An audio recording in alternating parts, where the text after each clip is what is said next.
Dear brothers and sisters, the movement is growing all over the world, and it looks like some of the movement are coming up with 200 alongside us, 300 and 400 now. And some countries, one may have more than like 10 coordinators or 3 coordinators, and then it requires a lot of effort when it comes to camp. I would like to share some tips of how to prepare large camp or even multiple camps. But let me start with how can you organize the multiple camps. So you may happen to have a large number of alongside-us from different places. These are how you can just run them. First of all, you have to have a team, area representative, and also the church elders. Include them in the planning of all those camps. You need to set different dates, and then you have to allocate the team, facilitate the area representative to have a logistical team that will be thinking about what is on the ground. And again, don't leave alone the elders. Elders, they are there to advise, encourage, and even speak during the camps. And so you have to involve them, and also the local church. Sometimes the camp may be happening to the place where the elders are not living, but they can come and encourage and partner with the local church. And I would like to encourage every coordinator and every area representative to really think what we have that can be of importance to the contribution of the camps. So sit with your team leaders, talk about it, and then see, is there anything that can be contributed? I know the local church is contributing the hall and contributing chairs and all that, but then from the alongside us themselves, in the whole year, is there anything that they could contribute? It can be done monthly to contribute to their annual camp, if I could say. Encourage everybody to contribute. It's very, very important, and include it in your budget. It would be very, very helpful.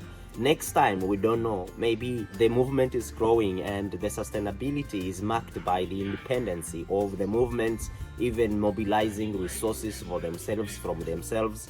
So it's very important to start now, so that in the future, when you grow, maybe we shall not keep depending on the resources on the support center, but we shall be able at least to mobilize our local resources. It does not mean that the support center has everything, but even if it may not be there, the work can still happen. But how can we start thinking how to really identify the resources that can be used? We can make toys for the kids in the camp. Instead of buying them, we can make them. And we can think of those games and bring the items that may be used. Instead of if you will use the buckets, if you will use the basins, if you will use cups in the games, you don't need to buy them because everybody has them at home. You can just think of things that can reduce the cost but make the camp look nice and very effective for both alongside-us and the kids as well.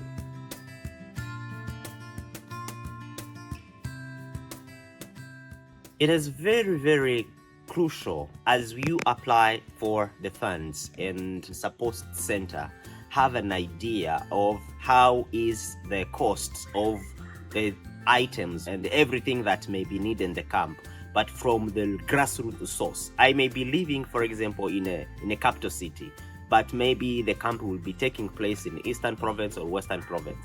It's better to fetch ideas from the local area representative before I even think of making a budget of everything that will be spent. So we need to involve the area rep.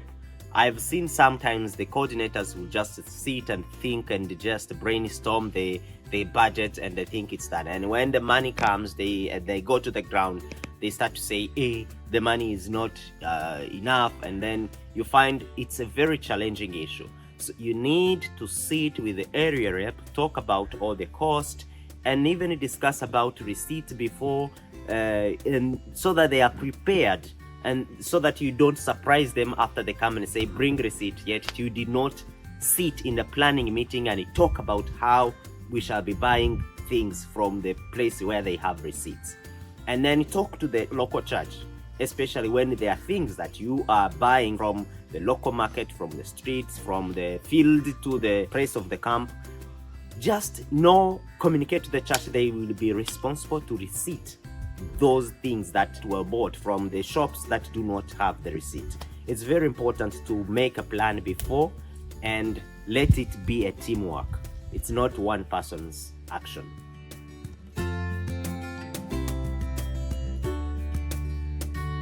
Before applying the camp fund, it is mandatory for every alongsider to have contributed something towards the camp.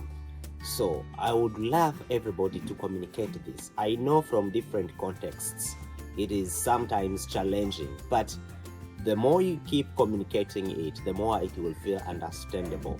So it is mandatory for every alongsider to contribute. It may be money or something you agreed upon that is locally available, but it has to be there. It has to be there because there is your part as alongsiders team from this community or from this church, and also another support that is coming from support center. But the support center will only release the funds only if you have proven yourself to have contributed towards your camp, and there is a percentage. So please do it joyfully and do it without any problem. It is for you and no one else is going to use it. It's for your joy. It's the joy of a kid. Do it happily and joyfully. God will bless you.